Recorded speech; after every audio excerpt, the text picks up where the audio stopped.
जय श्री कृष्ण दोस्तों। जब हम जीवन की गहनता में उतरते हैं तो एक सवाल बार बार हमारे मन में उठता है, नारायण कौन है? क्या वे एक भगवान हैं जिन्हें हम पूजा अर्चना करते हैं, या उस ब्रह्मांडी सत्य का रूप है जो हमारे अस्तित्व के रूप में अंश में समाया हुआ है? क्या नारायण और विष्णु एक ही हैं, या उनके भी अलग अलग रूप और गुण रहस्य है? और सबसे बड़ी बात, नारायण का हमारे जीवन में क्या महत्व है? क्या वे हमारे लिए केवल एक दूरस्थ दिव्यता है, या वे हमारी आत्मा के सबसे करीब हैं? इन प्रश्नों के बीच छिपा है एक अनोखा रहस्य, वह रहस्य जो सदियों से संत, योगी और दर्शन शास्त्री समझने की कोशिश करते हैं। नारायण केवल एक नाम नहीं बल्कि एक अस्तित्व है जो सृष्टि की शुरुआत, उसके संचालन और उसके अंत तक साथ रहता है। वे वही है जो अंत ब्रह्मांडों के जनक हैं, वे ही हर जीव के अंदर मौजूद परमात्मा है, और वे ही अंत हमें मोक्ष की ओर ले जाते हैं।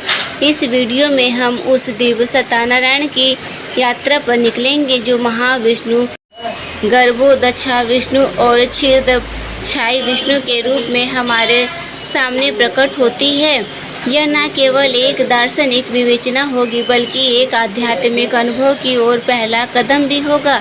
तो चलिए इस रहस्यमय और अद्भुत संसार में प्रवेश करते हैं और जानते हैं कि आखिरकार नारायण कौन है और उनका हमारे जीवन में क्या महत्व है।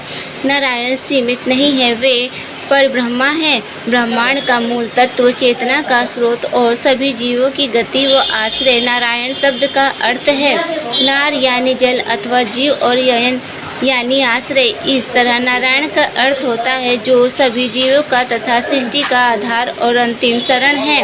जल जो सृष्टि के आरंभ में सर्वत्र विद्यमान था, उसी में यह ब्रह्मांड स्थित था और उस जल में नारायण विराजमान थे।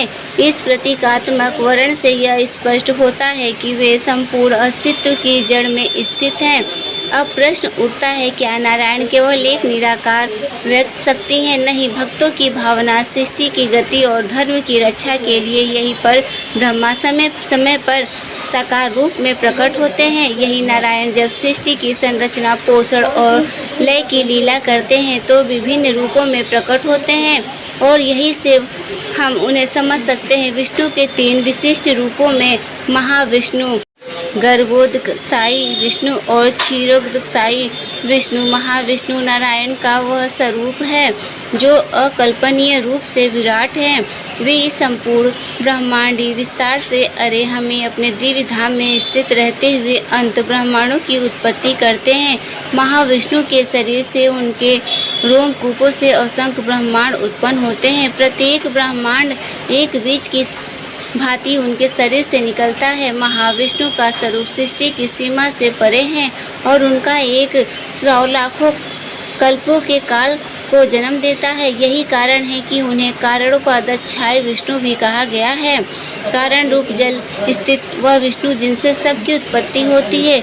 हर ब्रह्मांड जो महाविष्णु से उत्पन्न होता है उसमें वे स्वयं प्रविष्ट होकर गर्भोदक्षा विष्णु के रूप में प्रकट होते हैं। यह वह विष्णु है जो हर ब्रह्मांड के विस्तार होते हैं और उस ब्रह्मांड के पालक के रूप में कार्य करते हैं। उनके नाभिक मल से ब्रह्मा का जन्म होता है। वही ब्रह्मा जो उस ब्रह्मांड की सृष्टि को विस्तार देते हैं। गर्भोदक्षाई विष्णु का यह रूप बताया गया है कि नारायण केवल ब्रह्मांड का निर्माण करते ही नहीं बल्कि उसकी अंतरात्मा बनकर उसमें प्रवेश भी करते हैं। इसके बाद आते हैं क्षीरोदक्षाई विष्णु जो हर ब्रह्मांड के भीतर स्थित क्षीर सागर में वास करते हैं। यही विष्णु देवताओं की प्रार्थनाओं को सुनते हैं, समय समय पर अवतार लेते हैं और संसार में धर्म की स्थापना हेतु कार्य करते हैं। वे ही हैं जो भक्तों में हृदय में अंतर्यामी रूप में निवास करते हैं। वे हर जीव के भीतर स्थित आत्मा में ही समाहित होते हैं, इसलिए उन्हें सुपर सोल भी कहा जाता है। श्री कृष्ण ने भगवत गीता में अर्जुन से कहा, मैं हर जीव के हृदय में स्थित हूँ। यही नारायण के क्षीरोदक्षाई रूप की पुष्टि है। इन 3 रूपों में माध्यम से हम यह समझ सकते हैं कि नारायण केवल एक निराकार शक्ति नहीं बल्कि सृष्टि के हर चरण में उनकी भागीदारी है। वे ब्रह्मांड के बाहर से उसकी रचना करते हैं, भीतर में उसका संचालन करते हैं और हर प्राणी के अंतर में बैठकर उसे गति प्रदान करते हैं। नारायण केवल सृष्टि कर्ता या पालक नहीं, वे जीवात्मा के परम लक्ष्य भी हैं। जब कोई जीव संसारिक बातों से ऊब कर मोक्ष की ओर आकृष्ट होता है तो वह नारायण की शरण में जाता है। वैकुंठ धाम नारायण का नित्य धाम वही स्थान है जहाँ समय, जन्म, मृत्यु, शोक, देश और अहंकार जैसे सभी सीमाएं समाप्त हो जाती हैं। वह केवल प्रेम, भक्ति और शांति का साम्राज्य होता है। वैकुंठ में श्री लक्ष्मी जी नारायण के चरणों की सेवा में सदा समर्पित रहती है और भक्तों को भी वही अवसर प्राप्त होता है जो प्रेम और भक्ति के द्वारा वहां पहुंचते हैं। नारायण के अनेक अवतार हैं, मस्त, कूर्म, वीरान, नरसिंह, वामन, परशुराम, रामकृष्ण, बुद्ध और भविष्य में, बल्कि हर अवतार एक युग और एक संकट के संदर्भ में प्रकट होता है, परंतु हर बार नारायण का एक ही उद्देश्य होता है, अधर्म का नाश और धर्म की स्थापना। श्री कृष्ण ने अर्जुन से यही कहा था, यदा यदा कि धर्मस्य ग्लानिर्भवति भारत अभ्युत्थान धर्मस्य तदास्तुत्मान् सृजामः। यह श्लोक भगवती गीता के अध्याय 4 ज्ञान योग श्लोक संख्या 7 में है। वे भारत अर्जुन, जब जब धर्म का ह्रास होता है और अधर्म की वृद्धि होती है तब तब मैं अपने आप को प्रकट करता हूँ। आध्यात्मिक अर्थ, जब सृष्टि में सत्य, नीति और सदाचार कमजोर होने लगते हैं तो अधर्म, अराजकता तथा ज्ञान का बोलाबाल हो जाता है। जब परमात्मा स्वयं किसी रूप में अवतरित होकर संतुलन स्थापित करते हैं, धर्म की रक्षा करते हैं और अधर्म का नाश करते हैं, यह केवल ब्रह्मा से नहीं बल्कि प्रत्येक युग में मानव के अंतर्मय में भी होता है। इसका आशय यह है कि नारायण जब भी धर्म का पतन होता है देखते हैं तो स्वयं प्रकट हो जाते हैं, परंतु नारायण की सबसे गुण और मधुर उपस्थिति उनके भक्तों के हृदय में होती है। जब कोई भक्ति, प्रेम और समर्पण से नारायण का नाम लेता है, नारायण नारायण, तो नारायण स्वयं उस हृदय में प्रकट हो जाते हैं। यही भक्ति की महिमा है कि वह उस परम सत्ता को भी साधारण हृदय में बसा सकती है। नारायण की महिमा का वर्णन शास्त्रों में अंत है, परंतु उनकी वास्तविकता अनुभूति केवल प्रेम और भक्ति से ही संभव है। वे जितने विराट हैं उतने ही सरल भी हैं, वे जितने दार्शनिक हैं उतने भी भावनात्मक भी हैं। वे एक साथ ब्रह्मांड की रचना में व्यस्त हैं और साथ ही किसी भक्त के नेत्रों से बहते अश्रु में भी निवास करते हैं। इस प्रकार नारायण केवल एक कल्पना, एक प्रतीक या एक मूर्ति नहीं, वे जीवन का केंद्र है। वे ही सृष्टि है, वे ही रचना है और वे ही परम लक्ष्य हैं।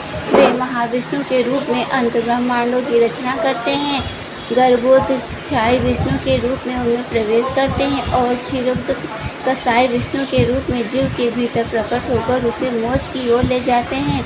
इसलिए जब हम नारायण कौन है यह पूछते हैं तो वास्तव में हम जीवन के मूल तत्व को, आत्मा की दिशा को और ब्रह्मांड के परम रहस्य को जानने की आकांक्षा कर रहे होते हैं। नारायण को जानना वास्तव में स्वयं को जानना है, उन्हें पाना ही आत्मा की पूर्णता है। इस प्रकार नारायण केवल एक भगवान नहीं बल्कि सृष्टि, स्रोत, पालक, कर्ता और अंतिम लक्ष्य है। महाविष्णु के विराट रूप से लेकर गर्भोत्कर्षाय विष्णु की अंतरिक्ष निवास तक और क्षीरोत्कर्षाय विष्णु के जीवात्मा में अवस्थित होने के नारायण का स्वरूप अंत और दिव्य है। उनकी महिमा, रहस्य और प्रेम हम सभी के जीवन को दिशा और आशय देते हैं। अगर आपको नारायण के बारे में कुछ और ज्ञान या अनुभव है, क्या आपने कभी नारायण की भक्ति और कृपा को अनुभव किया है, तो कृपया नीचे कमेंट में ज़रूर साझा करें। आपकी राय और ज्ञान से हम सभी को और भी गहरा समझने का अवसर मिलेगा। भगवान श्री नारायण की कृपा आप पर सदैव बनी रहे। जय श्री नारायण। ओम नमः शिवाय। हर हर महादेव। प्रेम से बोलिए जय श्री हरि विष्णु। ऐसे ही और भी रोचक और आध्यात्मिक वीडियो के लिए चैनल को सब्सक्राइब कर ले। दोस्तों, आपको ये कथा कैसी लगी कृपया कमेंट करके ज़रूर बताएं। वीडियो पसंद आए हो तो लाइक करें और अपने दोस्तों के साथ शेयर करें। कमेंट बॉक्स में जय श्री कृष्ण लिखना ना भूलें। फिर मिलते हैं एक और दिलचस्प वीडियो के साथ, तब तक के लिए धन्यवाद। जय श्री कृष्ण।